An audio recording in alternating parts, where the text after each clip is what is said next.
الله الرحمن الرحيم الحمد لله رب العالمين الصلاة والسلام على رسول الله صلى الله عليه وسلم. ما شاء الله دارين باب الريان بنتي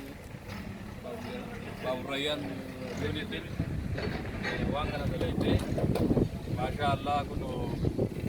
ganti nama kita nama terkait nama ada sotoma tahu berapa demna insyaallah sababa dibegana dijecha karena alhamdulillah kono gargarti oleh muslima akana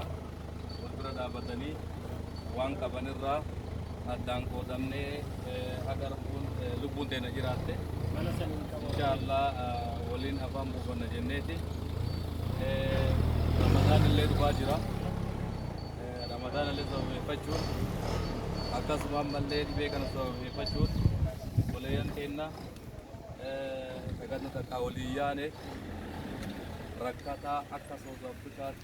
naannoo tokko waliin jiran bagatee biyya kana jiru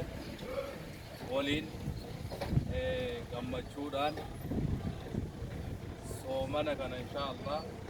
waliin dabarsuudhaaf kunoo waan kana ummanni arjoomeera warri arjoomtanillee kunoo dalagaan teessan bakka isinii geessee jirti kunoo amma raabsuuf deemnaa namaa hiruuf deemnaa nyaata irraa wanni hafeen jiru waan sila soorannurraa akkuma mana keenya laalleetiin gabbaanee waan kana qopheessinee timaatima dinnicha shunkurtii shoorbaadha sukkaara shaayiidha wanu waybii catanii hundi wajjin baa'uudha qillee soogidda zayitii chikinii raayiza ammallee mokoronii paastaa raayizni ammallee gosa lama gosa garagaraa aanan harcee paafii harcee qixxaaf dalagataniin kana kunne maashaa Allah